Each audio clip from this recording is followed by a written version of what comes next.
Hi everyone, welcome to today's crafting program. My name is Dabney. I'm the young adult librarian with the PLIX libraries and I use they, them pronouns. So for today's episode, we are going to be doing a STEM project. This is one that we did the end of last month and we're going to be making paper circuits.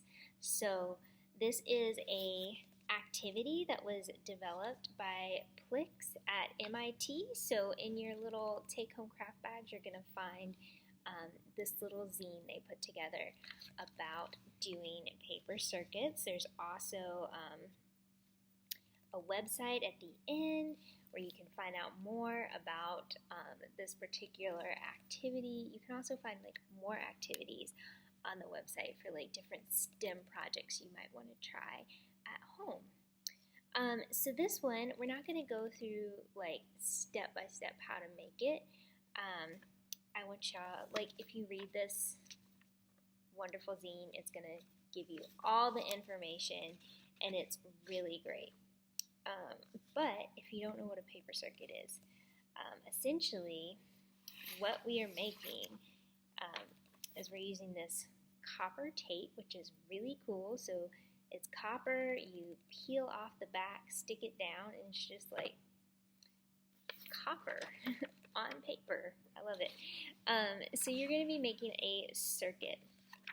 This is a circuit I made. So we've got the wire coming up here, then across and connecting to our LED light, going down, down here.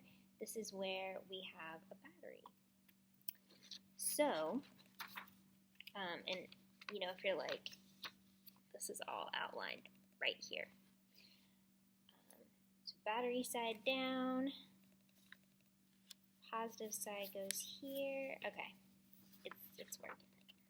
So that's my little, see, it's lighting up back there.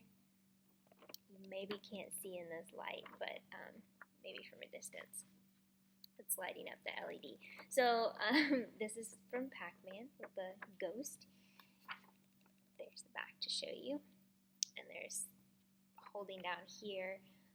The battery, because this month, like when we're designing this at the library, kind of what we're thinking about is sort of make a paper circuit in a creative project that has something to do with like being spooky or Halloween or whatever. And I don't know, I just thought of like the Pac-Man ghost. They're not really scary, I mean, unless you're like Pac-Man. I remember getting kind of like anxious playing this game because I was like, oh my gosh, you know, the ghosts are going to get me. But I don't know, I just thought it was kind of fun. But your project doesn't have to be that big. It doesn't have to look like that, because like this is just one example of where like your circuit and your LED are on the back of whatever you've designed. This is the first time I did this project. This was my first paper circuit, and this is when I was learning how to do this. And this kind of has, our theme was sort of like summer reading, and so I tried to do like a book shape circuit with my light up here, and I was trying to get like kind of summery images in there.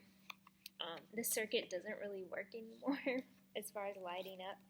And then this was my other one I did, which was the first time I did the circuit on the back of the image, and this was just like a little cat whose eye would light up, and I really liked it. This is another one that, for whatever reason, it just, oh wait, it did work. I was like, it doesn't work anymore. Now it's working. Hooray, hooray.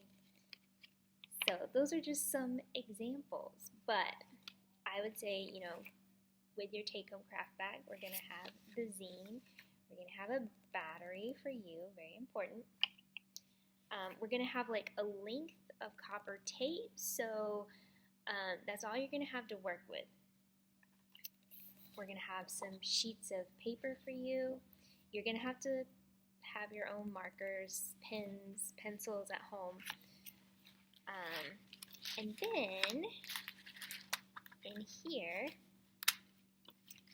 got all of those LEDs. So you're only going to have one in your bag, and that's because through doing this activity, we realized like the batteries are really only strong enough to power like one light consistently. Like once we added more than one light, we started running into issues of it not really working. And so just for like the sake of you completing this project successfully, we're just going to do one LED.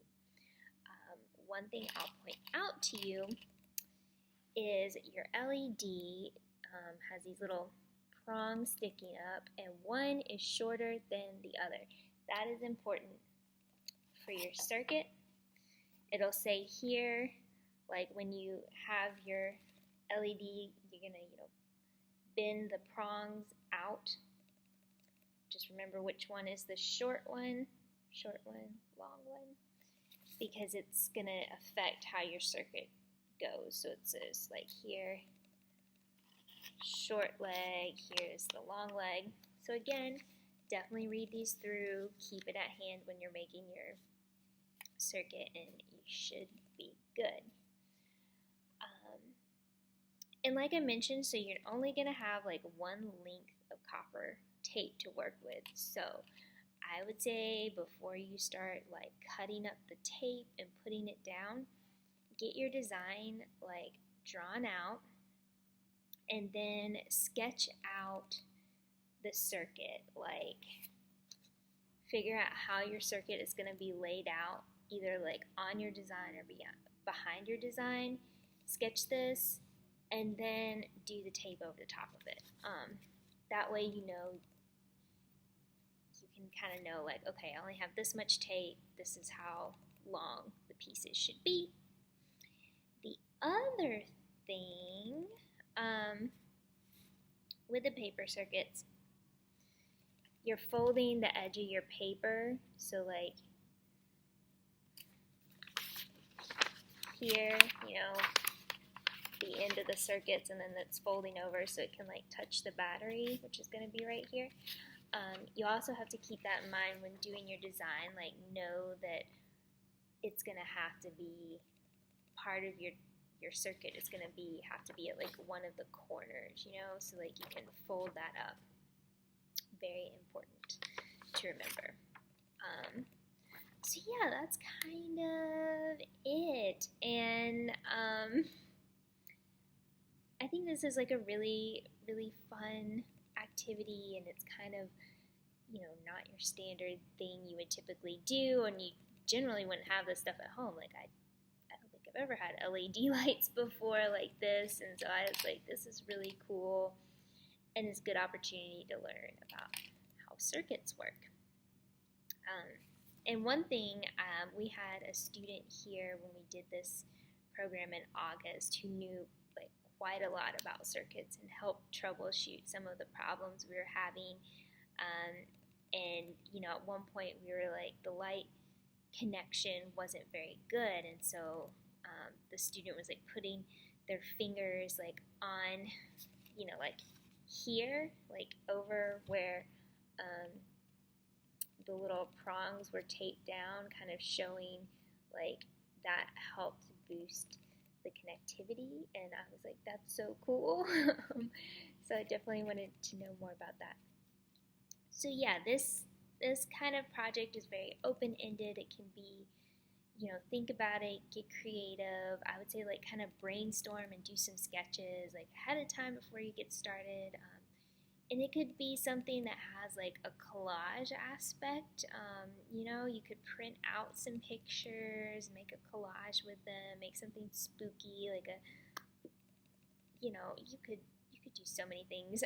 A spooky like diorama. It doesn't have to be like this. Like you could even do like a 3D element, make like a little tiny spooky haunted house diorama, and incorporate your circuit and the battery into it. So yeah, lots of ideas to think about.